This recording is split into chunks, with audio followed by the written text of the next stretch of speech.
पुन्हा सुरुवात करूया. महेश, खरं तर आपण संत परंपरेबद्दल बोलतोय, पण गुरूंबद्दल बोलायचं झालं तर अभिषेकी बुवांसारखे गुरु तुम्हाला लाभले आणि संगीत क्षेत्रातल्या दिग्गजांबरोबर कधी ना कधी परफॉर्म करण्याची, शिकण्याची संधी तुम्हाला मिळाली. तर आम्हाला त्या आठवणी पण जाणून घ्यायला आवडतील. अभिषेकी बुवांकडच्या, मग उस्ताद झाकीर हुसेनांबरोबरही तुम्ही परफॉर्म केलं होतं. तर तो सगळा अनुभव कसा होता? सुवर्ण काळ. म्हणजे मला जसं विठ्ठल संत परंपरेबद्दल वाटतं तसंच मला माझ्या अभिषेकी बुवांबद्दल वाटतं. कारण त्याच प्रवृत्तीचे ते गाण्याच्या प्रक्रियेमध्येच रमणारे बुवा.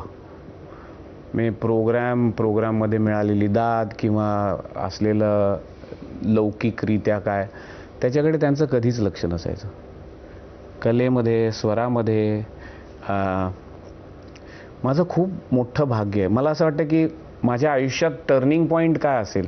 बऱ्याच लोकांना वाटतं की नॅशनल अवॉर्ड मिळालं हा टर्निंग पॉईंट आहे, किंवा मी त्या रियालिटी शोचा जज झालो म्हणून लोक पण. हे सगळं जरी खरं असलं ना तरी खरं टर्निंग पॉईंट काय ना, ती दृष्टी मला ज्या गुरूंनी दिली, अभिषेकी बुवांनी. तोपर्यंत मी 10वीच्या सुट्टीत मी अभिषेकी बुवांकडे गाणं शिकायला गेलो.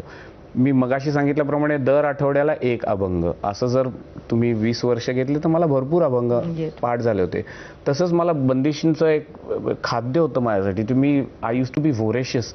मला किती शिकू, काय शिकू. मला तुम्ही बघायला आपलं पुस्तकाचं कपाट असताना त्या पुस्तकाचं कपाट उघडल्यानंतर आतमध्ये वेगवेगळ्या रागांचे आरो बंदिशीचे शब्द असे मी लहानपणापासून लिहायचो.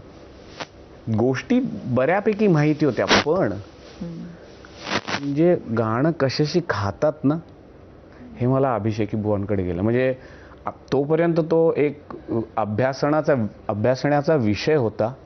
बुवांकडे गेल्यानंतर ती जीवनसरणी झाली.